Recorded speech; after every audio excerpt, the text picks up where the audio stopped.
Bienvenue les amis dans cette vidéo. Aujourd'hui, je vais vous donner 4 conseils pour augmenter votre vitesse de progression dans les arts martiaux et la self-défense. Avant de commencer de vous donner ces conseils, j'aimerais bien, s'il vous plaît, si vous soutenez mon travail, que vous abonniez, que vous likez et que vous partagez en masse cette vidéo. Plus je vois de vues et d'abonnements sur mes vidéos, plus ça me motive à continuer à vous donner du contenu sur les conseils des arts martiaux et de la self-défense. Je me présente, je m'appelle Mena Anthony, instructeur de taekwondo et de self-défense sur la région de la Haute-Savoie et de Genève. Alors on va commencer tout de suite avec le premier conseil, c'est parti. Pour ce premier conseil, c'est extrêmement simple, il va vous être utile dans les arts martiaux, dans la self-défense, dans la vie en général, dans n'importe quelle activité que vous faites. Ce conseil, il est très simple, vous devez pratiquer de façon régulière. Pour progresser, il faut pratiquer de façon régulière, c'est la base. Si vous pratiquez intensément, mais sur un court terme, vous n'aurez pas les résultats que vous voulez. Là, dans cette vidéo, je vous parle de quelqu'un de motivé, qui veut vraiment atteindre ses objectifs, et pour ça, il va devoir pratiquer de façon vraiment régulière, si possible tous les jours. Donc, on peut s'entraîner sur la technique, sur la condition physique, sur le mental. Il y a plein de façons de s'entraîner. C'est sûr que c'est pas très intelligent de faire 5 fois le même exercice. Il faut travailler de façon intelligente, mais surtout de travailler de façon régulière. Donc si vous voulez vraiment progresser et que vous avez un petit peu de temps, je vous invite à travailler au moins 6 fois par semaine, que ce soit des entraînements courts, moyens ou longs, mais de varier les entraînements et surtout de les travailler de façon régulière. La progression et le talent ne s'acquièrent que par une pratique régulière, répétée. Comme on dit dans le développement personnel et dans plein d'autres endroits, la répétition, c'est la clé du succès. Deuxième conseil ultra important, si vous pouvez vous permettre, prenez des cours particuliers. Pourquoi? Dans certains cours, des fois les professeurs ils vont avoir 5, 10, 20, 30, 40 élèves et même s'ils font de leur mieux et qu'ils ont des assistants, ils ne pourront pas donner 100% de leur personne à une seule personne pour que tout le monde ait le même enseignement.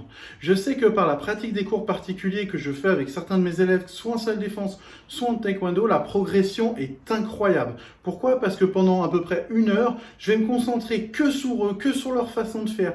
Le cours sera encore plus adapté, ce qui va faire qu'on va aller chercher les petits détails et trouver la méthodologie pour expliquer à la personne qui va faire qu'elle va réellement progresser et comprendre certains blocages elle peut avoir, que ce soit dans la self-défense ou dans les arts martiaux comme le taekwondo.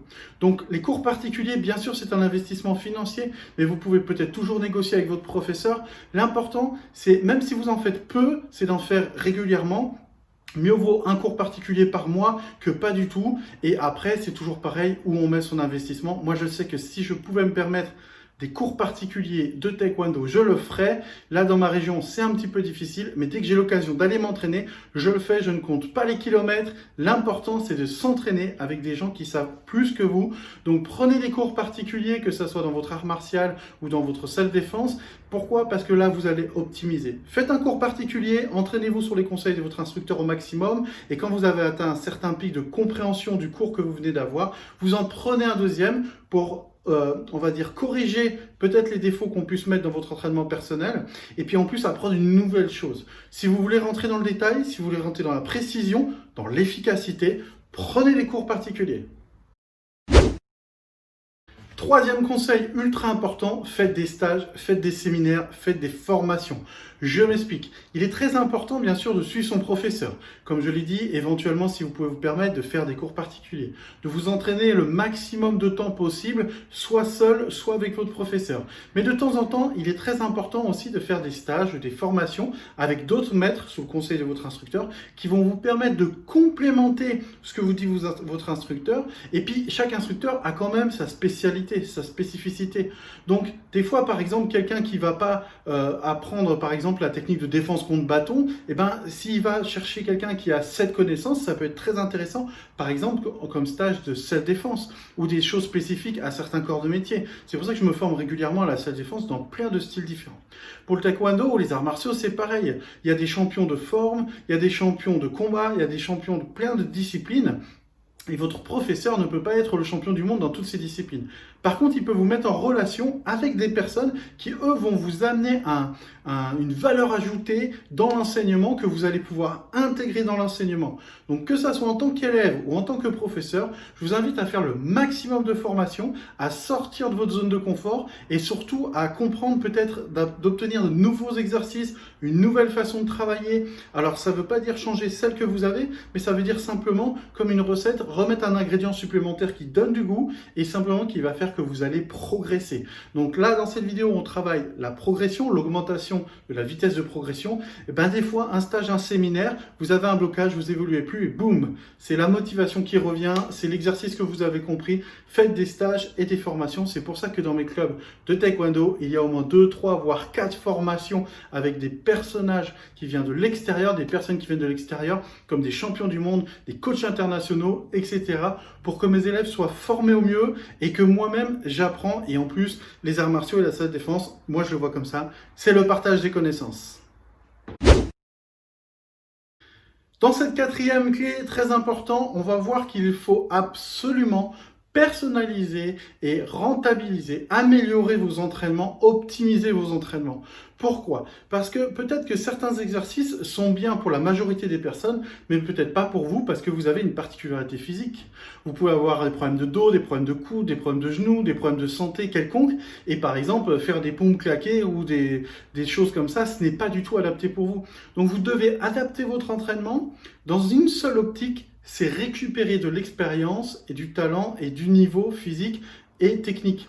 Donc si vous faites un entraînement parce que votre coach ou votre instructeur a dit de faire comme ça, je vous dirais essayez de l'adapter légèrement pour en tout cas aller dans une direction qui optimise votre entraînement. Il faut que si vous travaillez une demi-heure ou une heure, votre heure soit totalement optimisée par rapport à votre condition physique, votre condition mentale et ce que vous recherchez à travailler. Beaucoup de gens vont regarder des techniques sur Internet, vont les répéter, etc.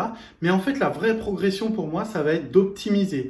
Peut-être que vous avez des muscles courts, des muscles longs, vous avez des articulations abîmées, ou etc.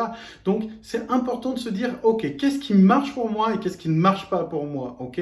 Dites-vous que les arts martiaux, la self-défense, quand vous vous entraînez, c'est comme si vous étiez dans une table avec plein de possibilités de faire à manger, vous avez tous les ingrédients et c'est à vous de faire votre sauce. Alors bien sûr, il y a quand même des recettes à respecter parce que si vous faites n'importe quoi, votre recette n'aura aucun goût et surtout ne sera pas optimisée. Par contre, des fois, il y en a, ils vont prendre tel ingrédient et des fois, un autre ingrédient. L'important, c'est que vous ressentez une progression physique, mentale et technique ou d'efficacité par la self-défense, ce qui va vous permettre de vraiment vous améliorer. Donc, adaptez votre entraînement. Si vous ne savez pas comment adapter votre entraînement par rapport à tous ces facteurs, allez voir votre coach, votre instructeur. Il est là pour répondre à vos questions, même en dehors des cours. Si vous le contactez, il va vous donner des conseils. Donc, optimisez votre entraînement. De plus, dans notre vie actuelle, on n'a plus de temps pour passer 2 heures à la salle ou pour faire des entraînements 3 fois par jour pendant 2 heures. Ce n'est plus possible. Nos vies familiales ou de travail, etc. sont surchargées et donc, du coup, on doit optimiser, quitte à réduire le temps, mais augmenter l'intensité. Optimisez vos entraînements, personnalisez-les. Ça va vous permettre d'augmenter votre progression et en plus de garder une bonne santé dans le temps. Donc, c'est super important de faire comme ça. Optimisez vos entraînements. J'espère que mes 4 conseils pour augmenter votre vitesse de progression dans la self-défense ou les arts martiaux vous ont plu et vous seront utiles. Je voulais juste rajouter quelque chose de très important. L'important n'est pas forcément la vitesse de progression ou d'obtenir une certaine perfection de mouvement ou de technique. Le plus important, c'est une progression. Même si vous progressez lentement, tant que vous vous sentez progresser, vous serez heureux dans votre pratique. Pour ne pas progresser, c'est simple, il ne faut faire tout l'inverse des conseils. Ne pas pratiquer régulièrement, ne pas ouvrir l'esprit à des stages avec d'autres intervenants, ne pas prendre de cours particuliers ou ne pas bien s'entraîner, ne pas optimiser les entraînements. Voilà, si vous faites ça, vous êtes sûr que votre progression va être comme ça. Si vous écoutez un peu mes conseils, vous allez voir que vous allez progresser. Même si vous savez, des fois, vous allez travailler sans forcément obtenir un résultat tout de suite. L'important, c'est de tenir sur la durée, travailler régulièrement, faites des formations, stages, cours particuliers, comme vous voulez, trouvez une méthodologie qui vous plaît et surtout optimisez vos entraînements pour être efficace, pour avoir un entraînement court, mais intense. Je vous invite à liker, vous abonner, partager cette vidéo, ce qui va me donner la motivation de continuer à vous faire ce type de vidéo. J'adore vos retours, j'ai certains commentaires qui me font extrêmement plaisir, donc n'hésitez pas à mettre des commentaires pour me dire ce que vous pensez de ces conseils ou si vous avez des conseils à rajouter. Je vous dis à très vite, que ça soit dans un dojo, dojang d'arts martiaux, ou que ça soit dans une salle ou à l'extérieur pour pratiquer la self-défense. N'oubliez pas, le plus important, c'est de vous sentir bien, de progresser, de prendre plaisir et d'aller vers une certaine efficacité. Je vous dis à très vite les amis.